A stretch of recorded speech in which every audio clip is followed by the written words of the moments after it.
नमस्कार, बहुत स्वागत है सभी दर्शकों का। मैं मीरा राजपूत। बीजेपी के नेता और बीजेपी के मंत्री रहे दिलीप जायसवाल, उन्होंने ऐसा विवादित बयान सीधे बिहार से दिल्ली तक ला दिया है जिसकी चर्चाएं जोरों शोरों पर हैं और उसके तार राहुल गांधी से जुड़ते हैं। उन्होंने ऐसा विवादित बयान दिया है जिसमें 50 गालियों का जिक्र है।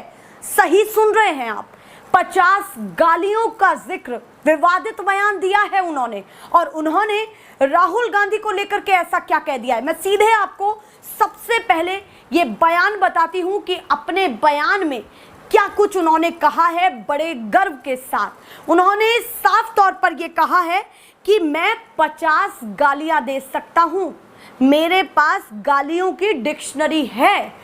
ये दिलीप जायसवाल का बयान है। वो किसके लिए? राहुल गांधी के लिए, कि मुझे इजाजत तो दें, मैं राहुल गांधी को 50 गालियां दे सकता हूं, मेरे पास डिक्शनरी है। और इतना कहने के बाद वो आगे राहुल गांधी को और भी बहुत कुछ कहने लगे। पर ये जो बयान है 50 गालियों का, ये ऐसा वायरल हुआ सोशल मीडिया पर कि राहुल गांधी के समर्थकों ने दिलीप जायसवाल को उल्टा ही घेर लिया। उन्होंने कहा कि ये अपने संस्कार की भी बातें पहुंची, ये भी बातें पहुंची कि इनको गाली के अलावा आता ही क्या है। समर्थकों ने दिलीप जायसवाल को बुरा घेर लिया। अब दिलीप जायसवाल ने ऐसा क्यों कहा है? दिलीप जायसवाल ने इसलिए ये बयान दिया है, उनका कहना है कि प्रधानमंत्री मोदी जी उनके पिता तुल्य हैं और राहुल गांधी उनके लिए बयानबाजियां लगातार कर रहे हैं, अलग अलग भाषाओं का उपयोग कर रहे हैं। ये कहना है दिलीप जायसवाल का। और उनका कहना है कि मुझे इजाज़त तो मिले, मैं 50 गालियां दे सकता हूं। ऐसे तो हमारे गांव घर में बहुत सारी गालियों का भंडार चलता ही रहता है। वो बता रहे हैं कि भाषा उनको गाली गलौज की भरपूर आती है, जैसे वो ऐसे कह रहे हो कि उनके पास डिग्री है। पूरी तरीके से बड़े प्राउडली होकर के उन्होंने ये कहा। अब मैं सीधे आपको दिलीप जायसवाल की वो वीडियो दिखाती हूं, उसके बाद आपको उन समर्थकों की प्रतिक्रिया दिखाती हूं जिन्होंने दिलीप जायसवाल को उल्टा घेर लिया है और पूरी तरीके से उनको जवाब ट्विटर पर दे रहे हैं। इस समय राहुल गांधी को लेकर के जो ये बयान दिलीप जायसवाल ने दिया है, ये ट्रेंड हो रहा है। आप सोचिए, ट्विटर पर इस समय ट्रेंड हो रहा है जिस समय मैं आपसे बात कर रही हूं। और राहुल गांधी इस समय कहां है? वो बिहार में है। अब सीधे आप बीजेपी के बिहार के बड़के नेता का बयान सुनिए। खेती करने वाला, पेट्रोलॉजी करने वाला नेता नहीं होता। गाली बकना, उल्टा सीधा बोलना, हमको बोलिए ना 50 गाली राहुल गांधी को बकते। सुना आपने क्या कहा दिलीप जायसवाल ने? दिलीप जायसवाल साफ तौर पर ये कह रहे हैं कि 50 गालियां ऐसे तो मैं यूं दे सकता हूं, लंबी चौड़ी डिक्शनरी है उनके पास। अब समर्थकों ने किस तरीके से घेरा है दिलीप जायसवाल को। दिलीप जायसवाल जैसे बड़े चेहरे को देखिए जरा आप स्क्रीन पर। सबसे पहले समर्थकों की प्रतिक्रिया, सबसे पहले आप लक्ष्मण सिंह का ट्वीट देखिए कि उन्होंने राहुल गांधी के समर्थन में और दिलीप जायसवाल का पूरा विरोध करते हुए क्या लिखा है। बिहार बीजेपी के प्रदेश अध्यक्ष दिलीप जायसवाल अपने संस्कार बता रहे हैं। जननायक राहुल गांधी जी को 50 गालियां देने की बात कर रहे हैं। इनके संस्कार तो ये हैं कि ये अपने शिक्षक तक को गाली देते थे। उन्होंने सीधे तीखे स्वर के साथ बड़ा लंबा चौड़ा ट्वीट किया है। आगे क्या लिखा है कि इनको चिढ़ है कि राहुल गांधी जी संविधान की बात क्यों करते हैं, वो दलितों, पिछड़ों और आदिवासियों के हक की बात क्यों करते हैं। भाजपा के ये संस्कार हैं। उनके प्रवक्ता और नेता जितने बड़े गालीबाज होंगे उतना ही वह नरेंद्र मोदी के प्यारे होंगे। यानी कि उन्होंने प्रधानमंत्री जी को भी घेर लिया है। और यह भाई साहब तो खुलेआम गाली देने की संस्कार बता रहे हैं। वो आगे लिख रहे हैं कि और ये भाई साहब तो खुलेआम गाली देने को संस्कार बता रहे हैं।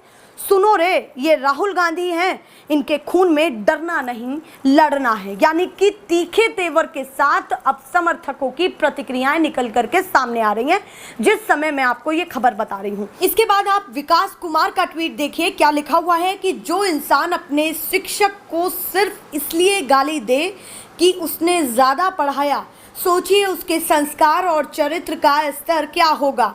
और अब वही दिलीप जायसवाल बीजेपी का प्रदेश अध्यक्ष बनकर गालियों की राजनीति कर रहा है। शर्मनाक। गाली देना इनका संस्कार है, संविधान से नफरत इनकी पहचान है, दलित पिछड़ों की आवाज़ दबाना इनका एजेंडा है। ऐसे गालीबाजों को जनता 2025 में लोकतांत्रिक शपथ लगाएगी। ये विकास कुमार लिख रहे हैं। उदय भानु है, वो क्या लिख रहे हैं? बिहार बीजेपी अध्यक्ष दिलीप जायसवाल की गालियों में बौखलाहट साफ दिखती है। राहुल गांधी जी संविधान, दलित, पिछड़ों और आदिवासियों की बात करते हैं, इसलिए चिढ़ते हो। यानी कि आज राहुल गांधी गए हुए हैं, बिहार गए हुए हैं और इसीलिए ये बातें अब तेज हो गई हैं, क्योंकि वो वहाँ पर दलित पिछड़ों की बात कर रहे हैं और उसी बयान को इन्होंने यहाँ पर कोट किया है। उन्होंने कहा कि गाली दो, चिल्लाओ, हार तुम्हारी तय है। यानी कि वो बिहार की हार भी इसमें तय कर दे रहे हैं। जो समर्थक है, जो कट्टर समर्थक है राहुल गांधी के, उन्होंने आगे लिखा कि क्योंकि राहुल गांधी डरते नहीं लड़ते हैं। ये बातें तमाम समर्थक कह रहे हैं। अब आगे एक और कमेंट आप देखिए, बिहार कांग्रेस का है। ये तो सीधे बिहार के कांग्रेस पेज से निकल करके सामने आया है। उन्होंने लिखा है कि बिहार भाजपा अध्यक्ष दिलीप जायसवाल कहते हैं कि वे गाली पढ़ने में पीएचडी हासिल कर चुके हैं। इसमें कहने की क्या जरूरत थी, सबको पता है कि आप आगे उन्होंने कुछ ऐसा लिखा है कि मैं नहीं बता सकती हूँ, पर आप स्क्रीन पर देख रहे हैं। इसके साथ साथ और भी तमाम आपको समर्थकों की प्रतिक्रियाएं दिखा रही हूँ। अंकुर तिवारी हैं, ये लिख रहे हैं सरकार बदलने के बाद इनका गालियां देना बंद हो जाएगा, क्योंकि पुलिस की लाठी अच्छों को इंसान बना देती है। ये अंकुर तिवारी लिख रहे हैं। उसके साथ साथ छत्तीसगढ़ यूथ कांग्रेस के पेज से भी ट्वीट हुआ है। क्या लिखा हुआ है? जो छत्तीसगढ़ का पेज है उसमें लिखा हुआ है कि आसमान पर थूकने चले हैं भाजपाई, होश नहीं, थूक उन पर ही गिरेगी। साथ में सुरेश मकवाना है, वो लिख रहे हैं भाजपाई डरे हुए हैं क्योंकि राहुल गांधी डरते नहीं लड़ते हैं।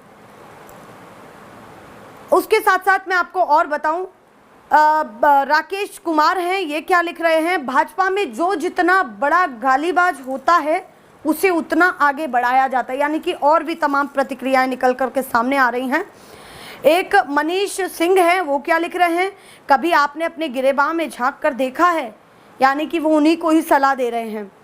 प्रदीप कुमार यादव क्या लिख रहे हैं? बीजेपी में जाते ही नेताओं को क्या हो जाता है।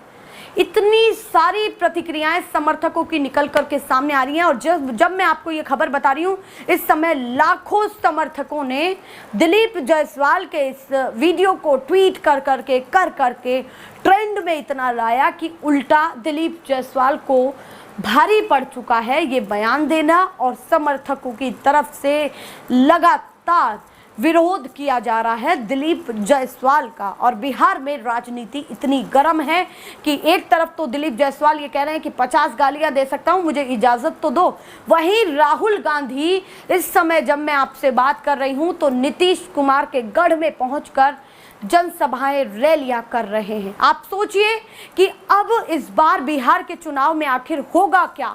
बयानबाजियां तेज हैं, इस तरीके के विवादित बयान एक के बाद एक निकल करके सामने आ रहे हैं। और राहुल गांधी चुनाव से ठीक काफी समय पहले मैदान में है, और उसके साथ साथ अब प्रधानमंत्री मोदी जी भी रैलियां कर रहे हैं, बैक टू बैक रैलियां कर रहे हैं।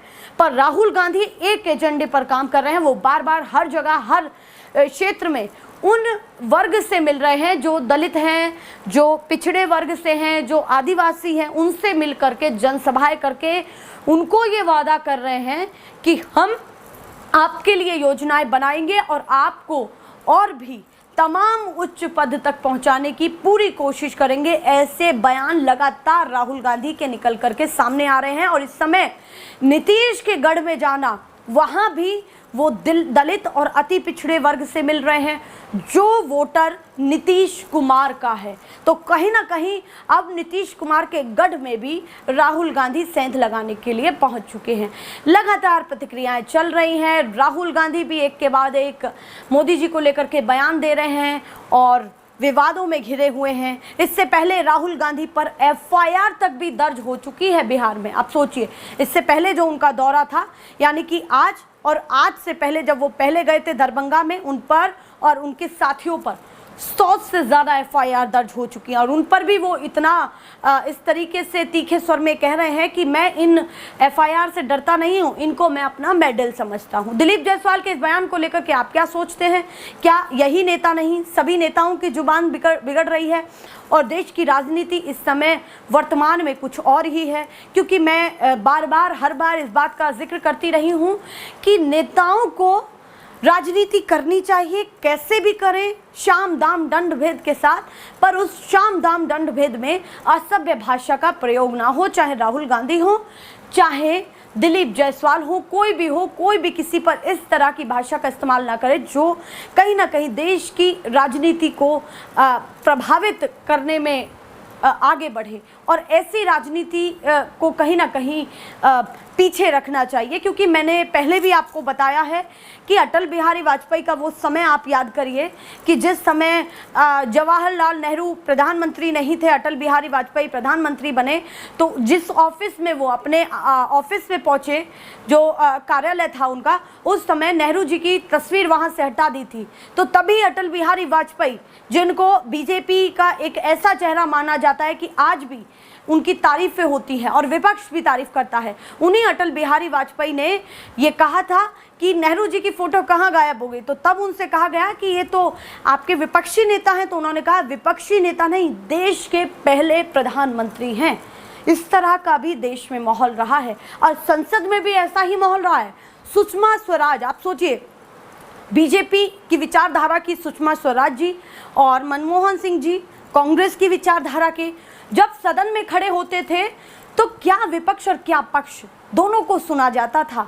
दोनों शायराना अंदाज में एक दूसरे पर वार करते थे और बड़े मुस्कुराते हुए कहते थे कि ठीक है, कोई बात नहीं, हमारा अगला मौका आएगा। तो इस तरीके की भी राजनीति होती थी, पर आज राजनीति कुछ और ही है।